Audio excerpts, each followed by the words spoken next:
সমুদ্রের মাঝখানে একটা জাহাজ মানে ঝড়ের কবলে পড়ে ডুবে গেছে। এর মধ্যে থেকে একটা মানুষ মানে কোনোরকমভাবে শুধু একটা মানুষ বেঁচে কোনোরকমভাবে একটা দ্বীপে আশ্রয় নিয়েছে। সব মানুষ সেখানে মারা গেছে, শুধু একটা মানুষকে আল্লাহ বাঁচিয়ে রেখেছেন।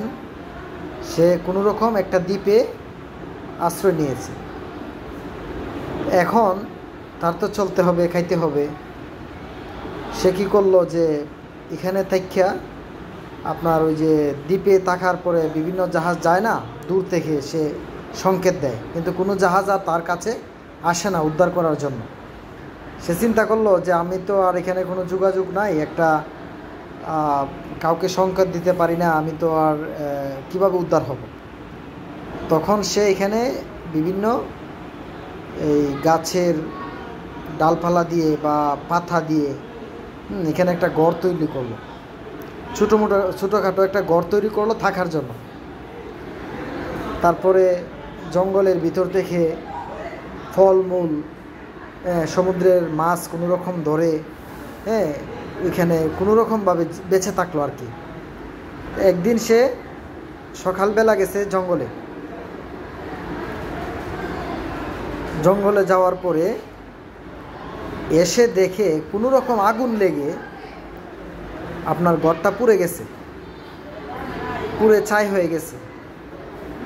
তখন সে আফসোস করতে লাগলো যে আল্লাহ, তুমি আমার এটাই বুঝি আমার শেষ পরিণতি, আমার মানে একটা শেষ অবলম্বন যে ঘরটা, এটাও তুমি কি করছো, শেষ করে দিছো না। আমার প্রতি এত বিচার কেন?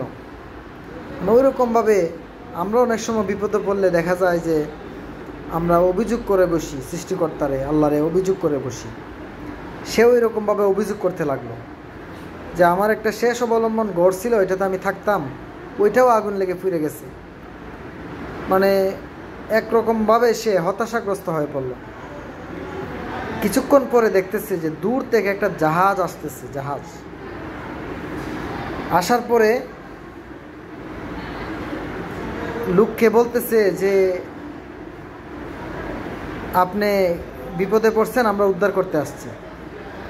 তখন এই লোকটা বলতেছে, আমি যে এখানে দ্বীপের মধ্যে আছি আপনারা কিভাবে জানলেন?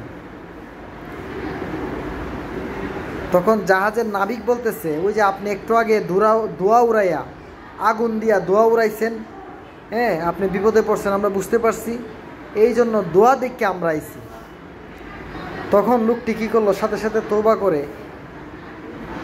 আল্লাহ তাআলার কাছে ক্ষমা চাইল যে আল্লাহ, আপনি যা করেন ভালোর জন্যই করেন, আপনি যা করেন ভালোর জন্যই করেন। আমার ঘরটা যদি আজকে না পুড়তো তাহলে আমাকে উদ্ধারকারীরা দেখতে পাইতো না, ধোঁয়া সৃষ্টি হইতো না, আমাকে উদ্ধারকারী জাহাজ দেখতো না। এখন আমার ঘরটা আপনি পুরাই দিছেন, এই জন্য উদ্ধারকারী জাহাজ আমাকে কি করছে, দেখছে। দেখার পরে আমি এখন উদ্ধার হইতে পারবো, আমার বাড়ি ঘরে ফিরে যেতে পারবো।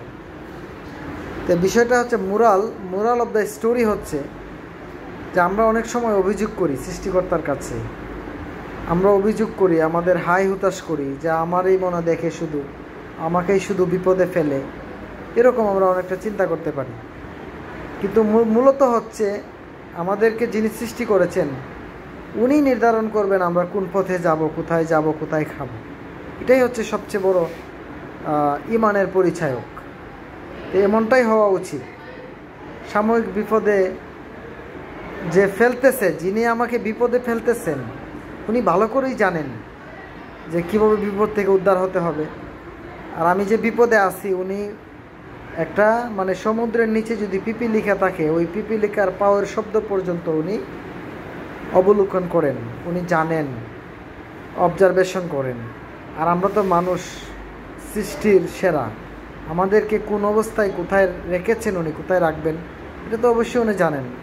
উনি যদি স্বেচ্ছায়, ওনার ইচ্ছা, ওনার খুশিতে যদি এরকম আমাদেরকে কাউকে বিপদে ফেলে, আমাদের অভিযোগ করার কিছুই নেই। ধৈর্যটা হচ্ছে বড়।